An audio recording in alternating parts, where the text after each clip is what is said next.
बिस्मिल्लाहिर्रहमानिर्रहीम। अस्सलाम वालेकुम। हबीबुल्लाह हियर। जैसे इससे पहले हमने second year chemistry chapter number 1 SOP block 3 lecture आपके लिए मैंने अपलोड कर दी है। अगर आप लोगों ने अभी तक इससे पिछला जो लेक्चर्स नहीं देखे हैं तो आप ज़रूर देख लीजिए और सब्सक्राइब करना आप ना भूलिए। इससे पहले हमने डिस्कस की थी कि एटॉमिक रेडियस के हवाले से, और इससे पहला जो लेक्चर नंबर 1 है उसमें थोड़ा मैंने कोशिश किया कि पीरियोडिक टेबल के हवाले से थोड़ा बहुत आपको इंट्रोडक्शन बता दूं। आज का जो लेक्चर है that is very important for not only second year student but also it is important for the 9th class. जो लोग 9th क्लास में हैं उनके लिए भी इफेक्टिव है और जो सेकेंड ईयर में मौजूद है उनके लिए भी इफेक्टिव है, क्योंकि सेकेंड ईयर की चैप्टर नंबर 1 का लेक्चर नंबर 4 है। तो सबसे पहले हम ये देखेंगे कि आयोनाइजेशन एनर्जी है क्या चीज़। तो आयोनाइजेशन एनर्जी कहते हैं basically to convert into the ion, किसी भी एटम का आयंस में कन्वर्ट हो जाना आयोनाइजेशन एनर्जी कहते हैं। अब आप देखें कि आपके पास एक एटम है, ये एक एटम है आपके पास और उसके पास कई शेल्स हैं, जैसे बहुत सारे शेल है एटम के पास, और उन शेल में इलेक्ट्रॉन है। उन इलेक्ट्रॉन को निकालने के लिए हमें एनर्जी की ज़रूरत होती है। जाहिर सी बात है, जब आप किसी भी एटम के आखिरी शेल से, ये आखिरी शेल है उस एटम की, और उस आखिरी शेल में मौजूद जो इलेक्ट्रॉन है इसको निकालने के लिए हमें जितनी एनर्जी रिक्वायर होगी उस एनर्जी को हम कहते हैं आयोनाइजेशन एनर्जी। ठीक है, द एनर्जी यानी एनर्जी जो किसी भी एटम के जो आखिरी शेल में मौजूद इलेक्ट्रॉन को रिमूव करने के लिए रिक्वायर हो, ज़रूरत हो, तो उस एनर्जी को हम कहेंगे आयोनाइजेशन एनर्जी। तो इसको कैसे डिफाइन करेंगे आप? इसको डिफाइन आप इस तरह करेंगे, the amount of energy, the amount of energy which is required to remove, which is required to remove, amount of energy which is required to remove, required to remove an electron from its valence shell, from its valence shell। यानी इसका मतलब ये हुआ कि अब आपने देखा कि आपके पास एक शेल है, एटम है, और उस एटम के पास कई शेल है। तो किसी भी एटम का सबसे आखिरी जो शेल है उसको हम कहेंगे वैलेंस शेल। तो किसी भी एटम की जो आखिरी शेल में मौजूद है जो इलेक्ट्रॉन है, इसको बाहर निकालने के लिए हमें जितना एनर्जी रिक्वायर होगी उस एनर्जी को हम कहेंगे ionization energy. Simple is that. आपने उसकी पहली डिफिनेशन याद रखना है, the amount of energy which is required to remove an electron from its outermost shell is known as ionization energy. दूसरी बात आप ये याद रखेंगे, ये जो आयोनाइजेशन एनर्जी की जो ट्रेंड्स क्या होगा पीरियोडिक टेबल में, ट्रेंड्स का मतलब क्या है? जैसे मैंने आपको पिछले लेक्चर में बता दिया था, ट्रेंड का मतलब ये है कि left to right ionization energy क्या होगा, क्योंकि we are learning third period.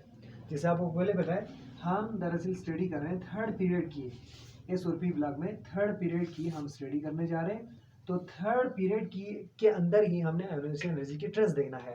तो आपको घबराने की कोई जरूरत नहीं। As we move from left to right, जैसे हम लेफ्ट टू राइट जाएंगे, लेफ्ट थर्ड पीरियड में मौजूद जो एलिमेंट्स का आपको नाम याद है, जैसे सोडियम से शुरू होती है और जाके ऑर्गन तक जो खत्म होती है। ठीक है, सोडियम है, आगे मैग्नीशियम है और फिर एल्यूमिनियम वगैरह सवाल। जैसे जैसे आप लेफ्ट टू राइट मूव करना शुरू करेंगे तो क्या होगा? Ionization energy will increase. Ionization energy क्या होगा? इंक्रीज होगा। थर्ड पीरियड में हम देखना चाहेंगे left to group first A में मौजूद जो एलिमेंट है उनकी आयोनाइजेशन एनर्जी बहुत कम होगी। 2A में मौजूद ग्रुप्स की जो एनर्जी थोड़ा सा ज़्यादा होगी।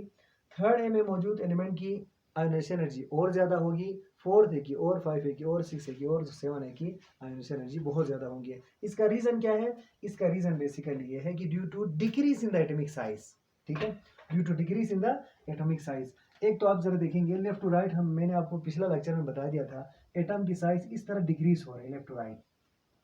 तो जैसे जैसे एटम का साइज छोटा होता जाएगा तो वो जो लास्ट शेल में मौजूद इलेक्ट्रॉन और न्यूक्लियस के बीच फोर्स ऑफ अट्रैक्शन ज्यादा होगी। जब फोर्स ऑफ अट्रैक्शन ज्यादा होगी, यहाँ पर देखें न्यूक्लियस है और इधर एक इलेक्ट्रॉन है, तो इन दोनों के दरमियान फासला ज्यादा।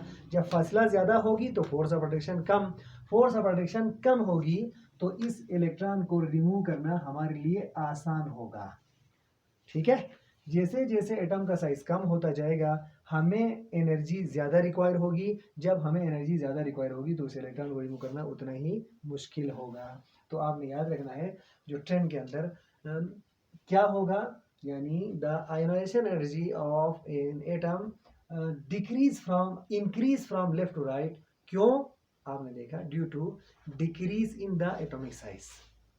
एटॉमिक साइज कम होने की वजह से आयोनाइजेशन एनर्जी बढ़ेगा। एक और भी फैक्टर है, उस फैक्टर को हम कहेंगे due to increase in the nuclear charges. Nuclear charge बढ़ने की वजह से साइज छोटा होगा, साइज छोटा होने की वजह से आयोनाइजेशन एनर्जी जो है वो ज़्यादा होगी।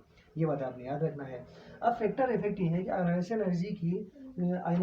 एनर्जी के ऊपर जो असरअंदाज होने वाले अवामिल बेसिकली कई है, लेकिन दो हम डिस्कस कर लेंगे। सबसे पहले एटॉमिक साइज। तो एटॉमिक साइज क्या होगा, देखिए आप अगर हम देखें एटम का ये जो एक एटम है इसकी साइज ये है, फिर इसका ये, फिर इसके बाद और छोटा, फिर इसके बाद और छोटा, फिर इसके बाद और छोटा, फिर इसके बाद सबसे छोटा। तो देखिए आप जैसे जैसे हम लेफ्ट टू राइट मूव कर रहे हैं एटम का साइज छोटा हो रहा है। जब एटम का साइज छोटा होगा तो फिर क्या होगा, I have told you before, atom का साइज जब छोटा होगा तो आयोनाइजेशन एनर्जी बढ़ेगी। आयोनाइजेशन एनर्जी क्या होगी, बढ़ेगी। तो लिहाजा आपने देखा कि जैसे जैसे एटम की साइज में कमी होते जा रहे हैं और आयोनाइजेशन एनर्जी ऐसे ही इंक्रीज हो रहे हैं। शेल्डिंग इफेक्ट, इसके बारे में थोड़ा सा डिस्कस हमने बाद में करना है, लेकिन अभी आप सिर्फ और सिर्फ उस शेल्डिंग इफेक्ट को समझें। शेल्डिंग इफेक्ट का भी फैक्टर्स है, ठीक है। शेल्डिंग इफेक्ट कहते हैं बेसिकली आपके पास एक एटम, ये एटम है और इस एटम के पास कई शेल्स है। मैं शेल्डिंग इफेक्ट बता रहा हूँ आपको। और इस एटम के यहाँ पे भी आप देख लें 2 इलेक्ट्रॉन, यहाँ पे कितने इलेक्ट्रॉन है 8 इलेक्ट्रॉन, और यहाँ पे कितने इलेक्ट्रॉन, आखिरी शेल में 1 इलेक्ट्रॉन। तो टोटल इस एटम के पास 11 इलेक्ट्रॉन, 11 इलेक्ट्रॉन होते हैं, ठीक है। अब देखिए अगर मैं आपसे कहूंगा इस एटम की सेंटर में जो न्यूक्लियस है इसका इन तमाम इलेक्ट्रॉनों के साथ फोर्स ऑफ अट्रैक्शन क्या होगी, बिल्कुल है फोर्स ऑफ अट्रैक्शन, सबके साथ डिफरेंट फोर्स ऑफ अट्रैक्शन होगी। एक आपके पास ये एटम है, इसका ये न्यूक्लियस है और इसके पास सिर्फ और सिर्फ एक शेल है। तो मैं आपसे ये कहूंगा इस इलेक्ट्रॉन का इसकी न्यूक्लियस के साथ फोर्स ऑफ अट्रैक्शन ज्यादा होगी या इस इलेक्ट्रॉन का, तो डेफिनेटली आप यही कहेंगे जो न्यूक्लियस के बिल्कुल करीब इलेक्ट्रॉन है उसकी फोर्स ऑफ अट्रैक्शन ज्यादा है, जो न्यूक्लियस से दूर है उसकी फोर्स ऑफ अट्रैक्शन कम है। एक तो ये न्यूक्लियस से दूर होने की वजह से फोर्स ऑफ अट्रैक्शन कम है, दूसरा एक और रीजन भी है। दूसरा रीजन ये जो बीच में मौजूद जो इलेक्ट्रॉन है, यहाँ पर तो बीच में कोई इलेक्ट्रॉन नहीं है, यहाँ पर बीच में मौजूद चंद इलेक्ट्रॉन है, 8 इलेक्ट्रॉन यहाँ मौजूद है। ये इलेक्ट्रॉन भी तो रिकॉर्ड प्रोड्यूस करेगा ना इसकी फोर्स ऑफ अट्रैक्शन में। इन इलेक्ट्रॉनों की वजह से ये जो बीच में मौजूद इनर शेल में मौजूद इलेक्ट्रॉनों की वजह से जो फोर्स ऑफ अट्रैक्शन में कमी होगी, उस फोर्स ऑफ अट्रैक्शन में जो कमी होने को हम कहते हैं शेल्डिंग इफेक्ट। ठीक है, समझ में गया बात। तो इसकी डिफिनेशन ये होगा reduction in the force of attraction, reduction in the, मैं इधर लिखूंगा reduction in the, reduction in force of attraction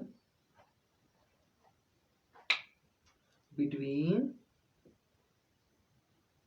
nucleus and valence electron due to presence of inner shell electrons।